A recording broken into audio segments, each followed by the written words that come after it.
আসসালামু আলাইকুম প্রিয় দর্শক, আশা করছি সবাই ভালো আছেন। আমিও আলহামদুলিল্লাহ আল্লাহর রহমতে ভালো আছি। আজ আমি অত্যন্ত মজাদার একটি রেসিপি আপনাদের সাথে শেয়ার করব, যা অতি সহজেই তৈরি করে নিতে পারবেন। আমি অনেক ছোট একটা ইলিশ মাছ নিয়েছি। মাছটাকে খুব ভালোভাবে পরিষ্কার করে মাঝখান দিয়ে এভাবে কেটে নিয়েছি, যাতে কাঁটাটা পর্যন্ত খুব ভালোভাবে ভাজা হয়ে যায়। এখন আমি মাছের মধ্যে পরিমাণ মতো লবণ দিয়েছি, সামান্য পরিমাণে হলুদ। এখন মাছের গায়ে খুব ভালোভাবে মাখিয়ে নেব। রেসিপিটি যদি একটু ঝাল ঝাল করে তৈরি করে নেওয়া যায়, তাহলে আর কিছুই লাগবে না, শুধু এই মাছের ভর্তাটা দিয়ে ভাত খাওয়া শেষ করে নিতে পারবেন। এই যে লবণ হলুদ মাখা হয়ে যাচ্ছে, এবার আমি প্যানের মধ্যে পরিমাণ মতো তেল দিয়ে প্যানটা গরম হতে দিয়েছিলাম। এই যে গরম হয়ে গেছে, এখন আমি মাছটাকে দিয়েছি। একবার উল্টে দিয়ে যে গ্যাস চলে যাচ্ছে, এখন আবারও আমাকে ইলেকট্রিক চুলায় প্যানটাকে নিয়ে যেতে হবে।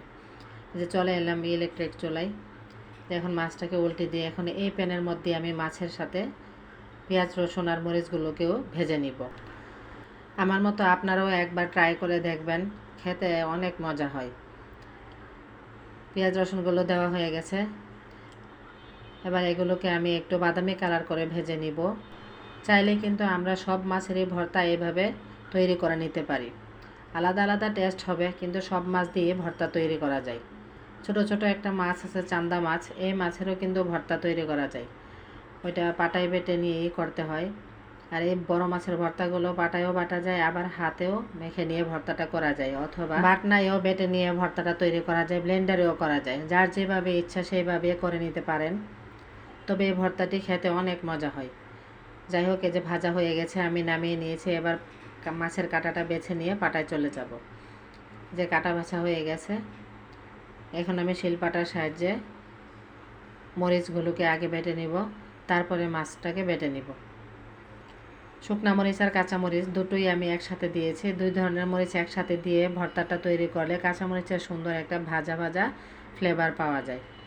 আপনারাও চেষ্টা করবেন এইভাবে দুই ধরনের মরিচ দিয়ে করতে, তাহলে খেতে অনেক টেস্টি হয়। ছোট একটা মাছ, তার মধ্যে আবার ডিমও হয়েছে, তো ভাবলাম যে ডিমটাকেও আমি ভর্তাটার সাথে দিয়ে দেই। ডিম, মাছ আর পেঁয়াজ রসুনগুলো একসাথেই আমি বেটে নিব। আমার মতো এরকম কি আর কোনো বন্ধুরা আছেন যেমন ভর্তা প্রেমী? আমার তো ভর্তা হলে আর কিছুই লাগে না। আজকের ভর্তাটাকে আমি হাতেই করতাম, কিন্তু ভাবলাম যে পাটায় বেটে নেই। ছোট ছোট চিকন কাটা আছে, ওগুলোকে আবার বাছতে পারছিলাম না, তার জন্য ভাবলাম যে পাটায় বেটে নিয়ে একবারে কাটাগুলো মিহি হয়ে যাবে। মাছ পেঁয়াজ রসুনগুলো বাটা শেষ, এখন ধনে পাতাটা দিয়ে হালকা একটু শিলটাকে উপর দিয়ে গড়িয়ে নিচ্ছে, জাস্ট খালি একটু রসটা যেন বের হয়। গরম ভাত আর এই ভর্তা যদি থাকে, তাহলে আর তো কোনো কথা নেই। ভাত যে কোন দিক দিয়ে খাওয়া শেষ হয়ে যাবে টেরও পাওয়া যাবে না। এই যে আমার ভর্তাটা করা মোটামুটি হয়ে গেছে। এখন আমি একটু সরিষার তেল দিয়ে দেব। মাছের ভর্তা, আলুর ভর্তা বা অন্য ধরনের সবজি দিয়েও যদি ভর্তা তৈরি করেন, তাহলে একটু সরিষার তেল আর একটু লেবুর রস যদি দিয়ে দেন, তাহলে ভর্তাটা স্বাদ দ্বিগুণ পরিমাণে বেড়ে যাবে। আজকের ভর্তার রেসিপিটা যদি আপনাদের কাছে ভালো লেগে থাকে, প্লিজ বেশি বেশি করে লাইক ও শেয়ার দিয়ে ফ্রেন্ডস ও রিলেটিভদের দেখার সুযোগ করে দিবেন। দোয়া করি সবাই ভালো থাকুন। পরবর্তী ভিডিওতে আবার কথা হবে। আল্লাহ হাফেজ।